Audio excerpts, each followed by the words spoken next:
Welcome back to CryptosRUs. I'm George. We're all George.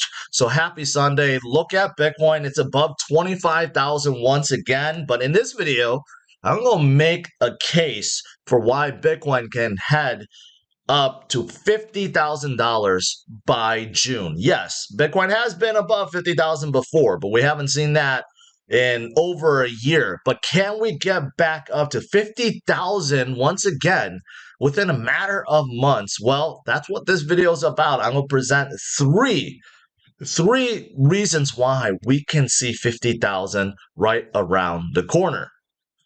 If you look at on-chain metrics, there's so many that show that Bitcoin is recovering from bottom, from way bottom. And whenever Bitcoin does recover from bottom, it tends to bounce up quite quickly, right? So this first one is the R-HODL ratio. And you can see previous times back in 2015 and also 2019, right? Remember those periods when Bitcoin hit about 3,000, right? And then even before it was like $150. And then you look at MVRV score, again, you can see how low we are versus 2019 and also 2015. Here's another one, which is the realized cap HODL waves. And then here's another one, reserve risk. I mean, bottom line is this, they all look very similar. These kind of metrics basically show you when Bitcoin has hit bottom using previous cycles, using previous data. The metrics definitely show that we are on our way up from bottom, but also so many similarities to 2019. Right, the last cycle after hitting a top of 20,000 basically in 2017, coming all the way down to about 3,000 in 2018, 2019. For the first few months, Bitcoin went sideways and then boom, it started going upwards. And just take a look at this. So similar. It's almost identical. It's like a fractal pattern. And you could see how even the MACD was coming down, right? RSI was coming down. And then boom, it started going upwards, right?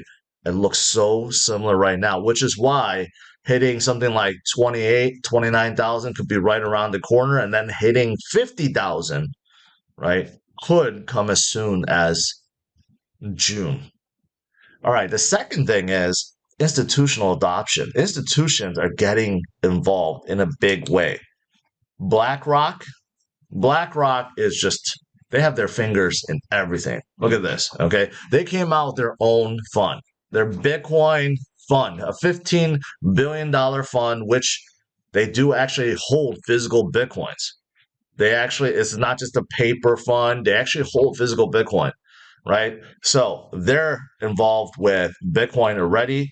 They also bought a lot of shares in Silvergate and mining companies. I mean, they're getting involved with all the Bitcoin related companies or crypto related companies out there that have part ownership.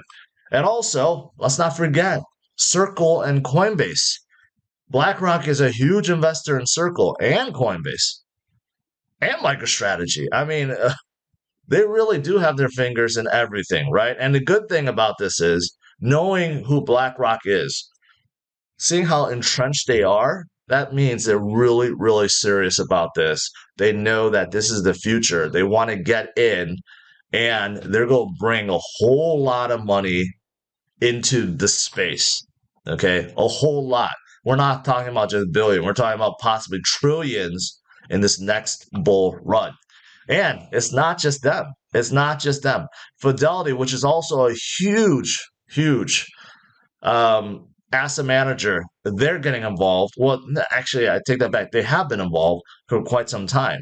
They're about to fully roll out their own exchange.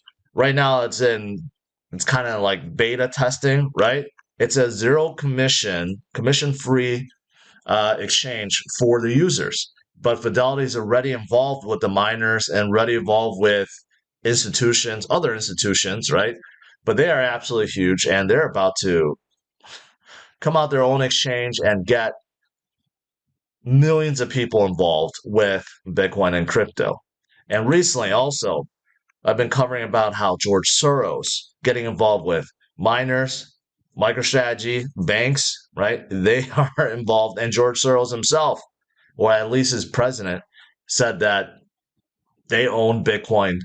So, number two is the institutional involvement, adoption, right? When you have some of these big, giant companies, hedge funds, and asset managers like BlackRock, Fidelity, Soros, and others that are fully entrenched now, right? They have their fingers in everything. That means they are really serious. This is something that we haven't seen or heard of before in previous cycles. Really, this is the cycle that kind of started the institutional adoption. So imagine when the trillions start coming in, how high Bitcoin is going to go. So number three is different. I'm going to make an argument that the growing use case of Bitcoin itself is also going to drive it much higher. For example, look at this.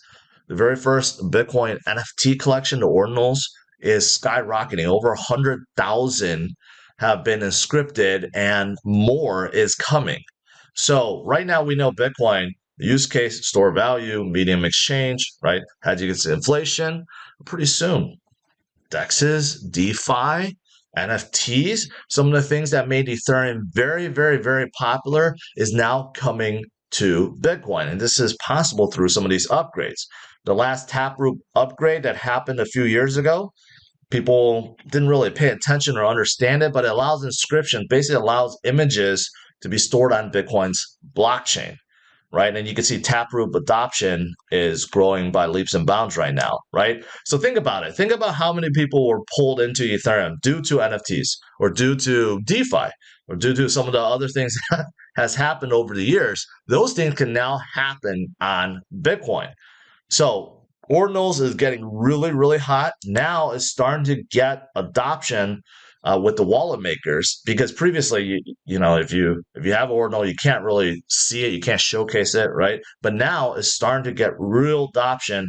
All these Bitcoin backed wallets are now going to support ordinals and show you the NFTs that you own, right? But it's not just ordinals, it's not just NFTs. Stacks has been around for quite some time, and Stacks does also help dApp makers program on top of Bitcoin. So look at this. You have 35,000 smart contracts deployed, right? And there's a ton of projects trying to figure out how to operate on top of Bitcoin. So number three is, I think, the growing use case for Bitcoin. We already know through the use of Lightning Network, Bitcoin could be a great medium of exchange, but also by itself is a great store of value to hedge against inflation. But in the future, who knows? All the things that made Ethereum popular could be coming to Bitcoin, starting with NFTs. So imagine the next bull run, how many people coming in will be drawn to this. All right, guys, that is pretty much it as I've been talking. All right, guys, that is it. Look at Bitcoin now above 25,000 once again. Let's see if it can hold. It was not able to break 25,000 and hold for two times now, right? One time over here, you can see it went up to 25.2. Another time here about 25, and we are a little bit past it. So it could be pretty good for the remainder of this Sunday, and it could be pretty good for this new week. All right, we will see. All right, smash up the like, subscribe to the channel. I'll see you guys tomorrow. Have a good one. Bye-bye.